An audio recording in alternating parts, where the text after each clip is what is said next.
அன்புக்குரியவர்களே, ஆண்டவர் இயேசுவின் இனிய திருப்பெயரில் உங்களை அன்போடு வாழ்த்துகின்றேன். இயேசுவின் ஆளுமை என்னும் தொடரில் கடந்த 2 நாட்களின் தொடர்ச்சியாக இன்றும் இயேசுவின் வகைப்படுத்தும் திறன், கேட்டகரைசேஷன் ஸ்கில். இயேசு மனிதர்களை வகை வகையாக பிரித்தார். அது அவருடைய கற்பித்தலை மேம்படுத்தியது. அவருடைய உவமைகளை கேட்ட மனிதர்களுக்கு அது எளிதாக புரிந்தது. இயேசுவுடைய பணியை அது மேம்படுத்தியது. இயேசுவின் இந்த ஆளுமை திறனை பார்த்து நாம் வியக்கின்றோம். நல்ல ஆளுமைகள் பல்வேறு திறன்களை பயன்படுத்துகின்றார்கள்.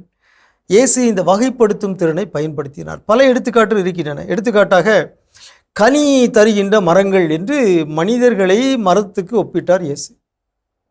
அதிலே அவர் வகைப்படுத்துகின்றார். சில மரங்கள் கனி தராத மரங்கள், அவையெல்லாம் வெட்டுண்டு தீயில் போடப்படும். சில மரங்கள் நச்சுக்கனி தருகின்றன. சில மரங்கள் கனி தருகின்றன, ஆனால் போதுமான அளவு கனி தரவில்லை. சில மரங்கள் நிறைவாக கனி தருகின்றன.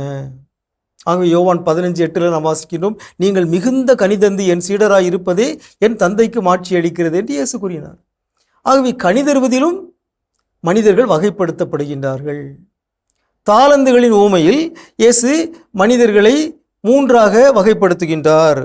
மத்தேயு நற்செய்தி 25:14 முதல் உள்ள அந்த இறைமொழிகளில் 3 விதமான மனிதர்கள் மத்தேயு 25:15 வாசிக்கிறோம். அவரவர் திறமைக்கு ஏற்ப ஒருவருக்கு 5 தாலந்தும், வேறொருவருக்கு 2 தாலந்தும், இன்னொருவருக்கு 1 தாலந்தும். ஆகவே 3 வகையான மனிதர்கள். அதிக தாலந்துகளை பெற்றவர்கள், கொஞ்சம் தாளந்து பெற்றவர்கள், குறைவாக பெற்றவர்கள். ஒவ்வொருவரிடமும் அவரவருடைய திறமைக்கு ஏற்றவாறு கொடுக்கப்படுகின்றன. கொடுக்கப்படுவதற்கு தகுந்தவாறு எதிர்பார்க்கப்படுகின்றன. இன்னும் அருமையான ஒரு செய்தியை இயேசு சொல்கின்றார்.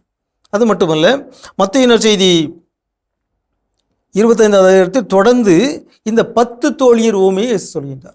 10 தோழியரை 2ஆக வகைப்படுத்துகின்றார். முன்மதி உடைய தோழியர், அவர்கள் விளக்கோடு எண்ணெயும் எடுத்து சென்றார்கள்.